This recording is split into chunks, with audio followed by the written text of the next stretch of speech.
Olá, sétimo ano, tudo bem com vocês? Espero que sim, e sejam bem-vindos a mais uma videoaula de ensino religioso. Na última aula nós começamos a estudar um novo capítulo, o capítulo 2, sobre as lideranças religiosas, que além das religiões, é claro, na política, nas cidades, nos grupos, sempre há um líder, aquele que conduz as atividades.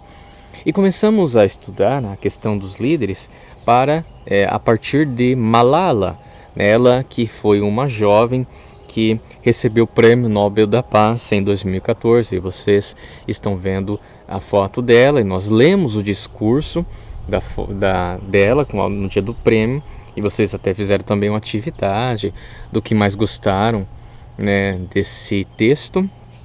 Ela que foi uma líder, já não tanto relacionada à questão da religião, mas que foi uma líder social, que lutou lutou pelo o fim da guerra em seu país, em sua nação, lutou também pela educação. Esta é uma líder que nós começamos a estudar. Agora nós vamos entrar um pouco mais na questão dos líderes religiosos.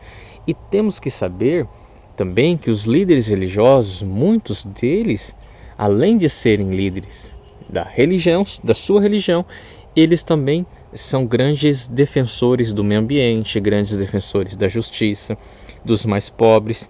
Geralmente os líderes religiosos que se destacam, eles se destacam pelo seu comprometimento, com a sociedade, seu comprometimento pelo fim das coisas erradas.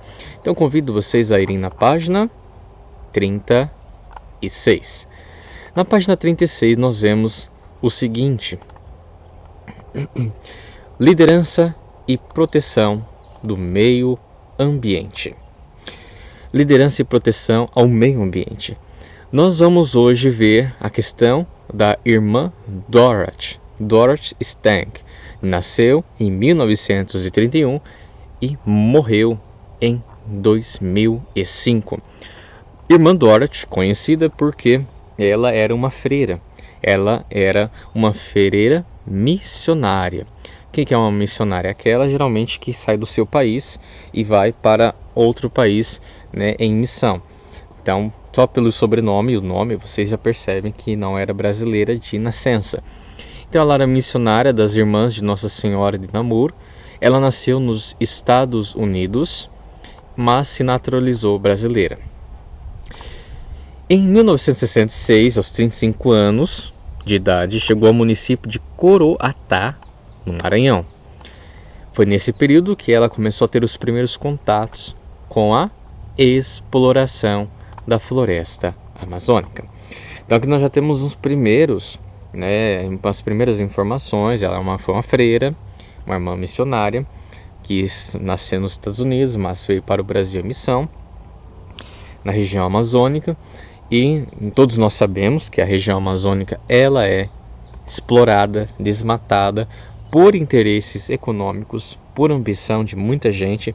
E nós sabemos como isso é prejudicial, porque a natureza, ainda mais a floresta amazônica, é tão importante, para o mundo, tanto que é chamado de o pulmão do mundo, E ela foi uma dessas pessoas que se envolveu e lutou contra o desmatamento. Só que vamos ver que este envolvimento da irmã Dorothy trouxe sérias consequências até a sua vida, Nós vamos ver um pouco mais sobre isso. Então aqui nós temos uma foto da irmã Dorothy. Irmã Dorothy era muito conhecida. Então ela percebeu que os pequenos agricultores, ao serem expulsos das suas terras pelos fazendeiros, migravam para o interior do Pará em busca de sustento. Então o que acontecia? Lá tinham os pequenos agricultores que tinham pequenos pedaços de terra para sua sobrevivência, só que esses não conseguiam manter a sua vida, porque os grandes fazendeiros que tinham muitas terras expulsavam estes. Então ela acabou se solidarizando com essas pessoas que tinham que ir embora das suas pequenas terras porque eram expulsados pelos grandes fazendeiros. E o que ela fez? Ela começou a acompanhar a realidade dessas esses pequenos grupos, pequenos não, mas no sentido assim de não ter muitas condições, né, de direitos, de vida digna, ela começou a cobrar dos governantes políticas de proteção aos camponeses e aos indígenas e defender uma reforma agrária e a preservação da floresta amazônica. Então ela lutou pelos camponeses que eram expulsos das suas terras, lutou pelos indígenas que também sofriam com essa situação e sofrem até hoje. Uma reforma agrária uma justa, de acordo com o que ela pedia, uma justa distribuição de terras, né, de terras para aqueles que não nada têm, para que possam sustentar a sua vida, e principalmente a grande causa foi a preservação da floresta amazônica, né, contra qualquer tipo de desmatamento. Em 1982, ensinou os habitantes do município de Anapu a ler e a interpretar a Bíblia, já que ela era uma religiosa. É interessante essa questão da interpretação da Bíblia, porque ela fazia o quê? Ela pegava, a partir da leitura da Bíblia, ela fazia com que essa Bíblia, essa palavra, né, que é a palavra de Deus, fosse interpretada a partir dos desafios do dia a dia dessas pessoas. Por exemplo, então ela podia pegar o livro do Gênesis lá, que fala da criação do mundo. Deus criou o mundo em 7 dias. Ela poderia falar assim, ó, Deus criou o mundo e nos deu de presente. Então é certo nós desmatarmos a floresta que Deus nos deu? Então é nesse sentido. A partir da leitura e interpretação da Bíblia, as pessoas se conscientizavam. Então ela discutia com eles, além da Bíblia, a questão dos estatutos da terra, né, os direitos da terra, sempre conversando e lutando pelos seus direitos a partir de políticos, religiosos, não só da religião católica. Então ela liderou muitos movimentos de projeto de desenvolvimento sustentável, que é o que planejava distribuir 130 mil hectares de terra entre 600 famílias camponesas. Mas vejam bem, não eram terras que não era isso que ela queria fazer, por exemplo, de pegar uma terra de um grande fazendeiro, que é sua por direito, não era isso, tomar a terra do fazendeiro e dar para o outro, né, para os camponeses. Eram, na verdade, terras que não tinham escritura, que não tinham documentação, e aí sim, esses grandes fazendeiros iam lá e se apropriavam dessas terras, falavam que era deles, mas não tinha escritura, não tinha nada. Aí ela fala, então, isso não é certo. Vamos dar essas terras para quem mais precisa, para os camponeses. Em 2005, aos 73 anos, Irmã Dorothy foi assassinada por pessoas que se opunham a seus projetos. Então esse foi o fim da Irmã Dorothy. Então, é isso que eu falei no início. Quando você tem uma causa dessa e enfrenta gente poderosa nesse sentido, ela acabou sendo assassinada, morta, por conta dessa liderança, porque ela incomodava. E quando uma pessoa, uma liderança, incomoda outras, muita gente quer matar para silenciar essa pessoa, porque essa pessoa incomoda. Irmã Dorothy não foi a única líder assassinada. Nós temos outros relatos também de outros líderes que foram mortos também. E esse caso da Irmã Dorothy causou muita repercussão nacional e internacional na época. Essa morte causada pela sua defesa. Então morreu por algo defendendo uma causa nobre e justa, claro, né? E interessante que nós vemos assim, isso pode parecer um final trágico, mas geralmente essas pessoas que são assassinadas por defender algo que é bom, a morte dessas pessoas faz com que as coisas boas aumentem. Porque pense assim, assassinar a Irmã Dorothy, isso é uma coisa mal, claro.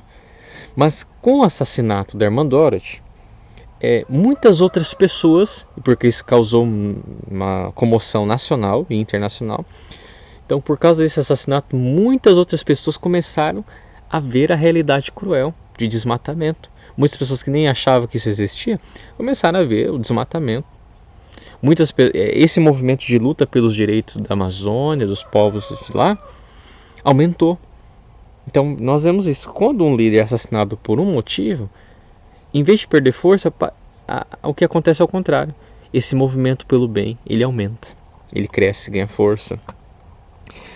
Aqui temos uma foto de líderes religiosos de várias confissões reunidos com o Papa Francisco no Sri Lanka em 2015. O Papa Francisco se reuniu com outros líderes religiosos de outras crenças, de outras religiosidades. Uma atitude bonita que mostra que quando as religiões se unem, muitas coisas boas podem acontecer. Então, os líderes religiosos têm a função de preservar e compartilhar os ensinamentos de determinada religião, é claro. Cada líder religioso ensina o que a sua religião crê. Mas diante dos mais diversos desafios do mundo, muitas coisas nas religiões são semelhantes.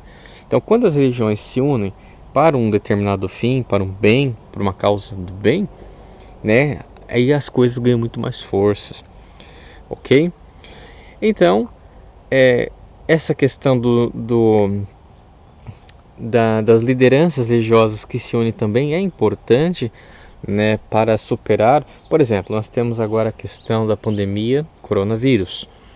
Quando as religiões e a pessoa dos líderes se unem, realmente as coisas ficam muito mais fáceis, para ela combater. Por exemplo, vocês imaginem se um líder religioso falasse: vamos abrir as portas do nosso templo, da nossa igreja, e vamos juntar um monte de gente e fazer uma oração. E sabemos que não é bom fazer isso agora, porque pode ter contaminação, aglomeração. Um fala isso, mas ao mesmo tempo o outro fala que não é para abrir, não vamos abrir porque evitar aglomeração e ajudar a não transmitir.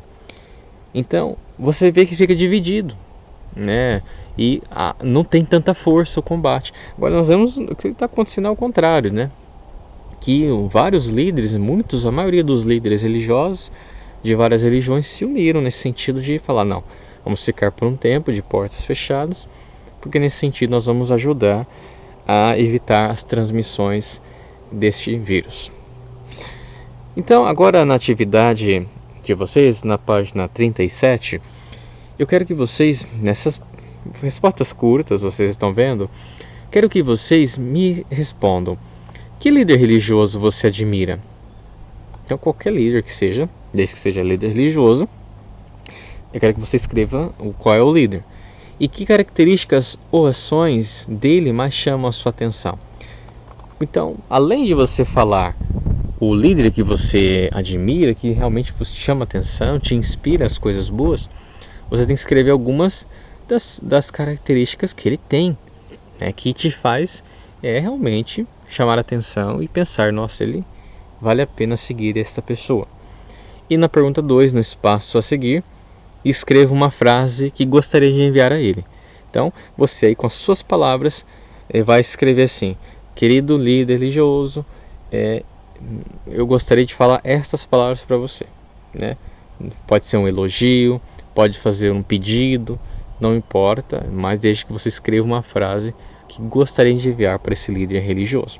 Se não estiver com o livro, faça numa folha à parte, tire foto e envie para o WhatsApp privado do professor. Esta é a aula de hoje. Aguardo a atividade de vocês. Bom estudo e até mais.